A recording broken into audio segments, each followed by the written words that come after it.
उत्तर प्रदेश का एक छोटा सा गांव था युवराजपुर। यहाँ के गांववासी पिछले कुछ दिनों से काफ़ी ज़्यादा डरे और सहमे हुए थे। शाम होते ही यहाँ के लोग चुड़ैल दमदमिया माई के डर से अपने अपने घरों में छुप जाते थे।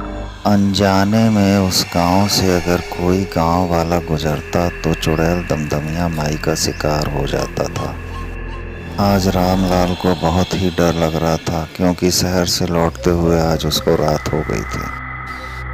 हे भगवान, मुझे आज कैसे भी बचा लो इस दमदमिया माई से। ज्यादा पैसे कमाने के लालच में ये मैंने क्या कर डाला।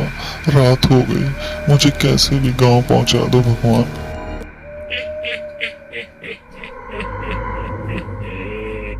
क्या रे रामलाल, कैसा है तू? आज तो मैं तेरा खून पीऊंगी। चुड़ैल दमदमिया माई के इतना ही कहते रामलाल डर के मारे थर थर कांपने लगा।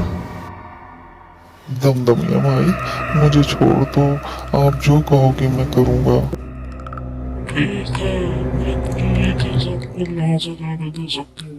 तू शहर से कितना भी पैसा कमा के लाया है वो सब यहीं छोड़ दे और तुरंत यहाँ से भाग जा।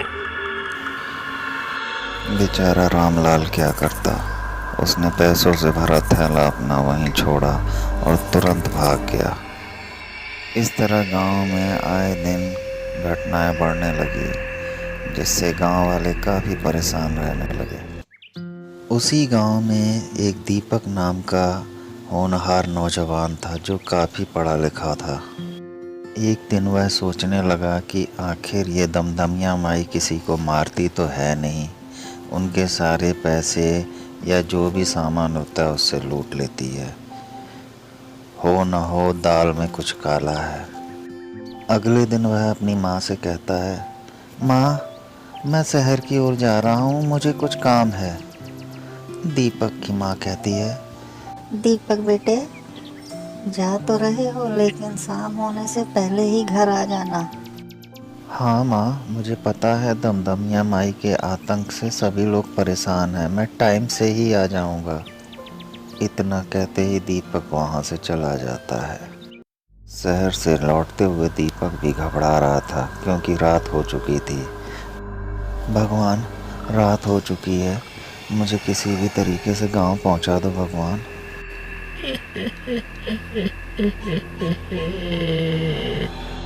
क्या रे दीपक, शहर से आ गया? आज तो मैं तेरा खून पीऊंगी। नहीं दमदमिया माई, मुझे जाने दो, आप जो कहोगे मैं करूँगा। ठीक है, तू शहर से जो भी चीज लाया है वो यही छोड़ दे और तुरंत भाग जा।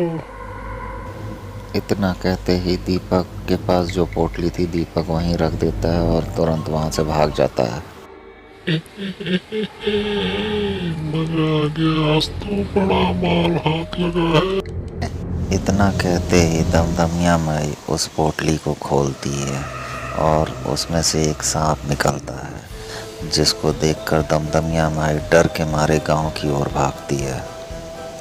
बचाओ, बचाओ, मुझे तो कोई बचाओ, मुझे बचा लो गांव वालों, मुझे बचा लो। जब गांव वाले ये आवाज़ सुनते हैं तो उन्हें ये आवाज़ जानी पहचानी लगती है। मुझे बचा लो गांव वालों, मुझे बचा लो गांव वालों, मैं हूँ चिरकुट चोर जिसको पिछले दिनों आप गांव वालों ने चोरी के इल्ज़ाम में पकड़ा था।